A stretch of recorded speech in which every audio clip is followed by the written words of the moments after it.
মহান আল্লাহ তাআলা বলেন, তোমরা নিজেদেরকে হত্যা করিও না, নিশ্চয় আল্লাহ তোমাদের প্রতি দয়ালু। সূরা নিসা আয়াত নং 29। আসসালামু আলাইকুম ওয়া রাহমাতুল্লাহ। সুপ্রিয় দর্শক শ্রোতা, আজকে আমরা আলোচনা করব বিড়ি সিগারেট খাওয়ার বিধান নিয়ে। আমাদের দেশে এবং আমাদের বাইরের দেশে অনেকেই সিগারেট এবং বিড়ি এটা খেয়ে থাকেন।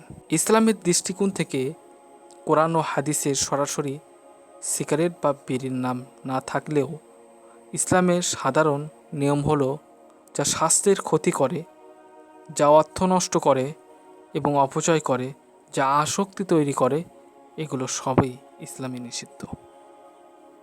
তাই মহান আল্লাহ তাআলা বলেন, তোমরা নিজেদেরকে হত্যা করিও না, নিশ্চয়ই আল্লাহ তোমাদের প্রতি দয়ালু। সূরা নিসা আয়াত নং 29। আল্লাহ তাআলা অন্য এক জায়গায় বলেন, তোমরা নিজেদেরকে ধ্বংসে নিপাত করো না।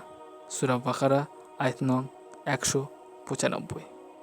সিগারেট ও বিড়ি শরীরের ক্ষতি করে। ফুসফুস, হার্ট, দাঁত, রক্ত সব কিছু ক্ষতিগ্রস্ত হয়। চিকিৎসা বিজ্ঞান প্রমাণ করছে এটা ক্যান্সার ও মারাত্মক রোগের কারণ। আলেমদের ফতোয়া অনুযায়ী তারা বলেন, অনেকেই বলেন হারাম। এটা একটা ধ্বংসক্ত অপচয়, আসক্তি এবং অন্যের ক্ষতি ধোয়া দ্বারা। কেউ কেউ মনে করে থাকেন, বলেন মাকরু তাহরিমি, খুবই নিন্দনীয়, হারামের কাছাকাছি।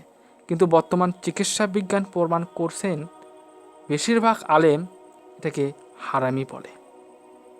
প্রিয় বন্ধু, আজকে আমাদের আলোচনা এতটুক।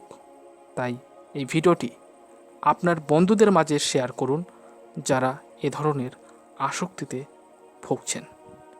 আপনাদের একটা মতামত এবং আমাদের ভিডিও বানাতে আরও উৎসাহ দেয়। তাই আপনারা পরবর্তী কী নিয়ে ভিডিও চান অবশ্যই কমেন্টে জানিয়ে দেবেন এবং আপনাদের ভালোবাসার একটা লাইক অবশ্যই দেবেন।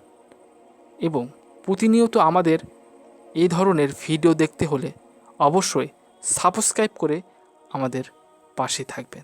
ধন্যবাদ।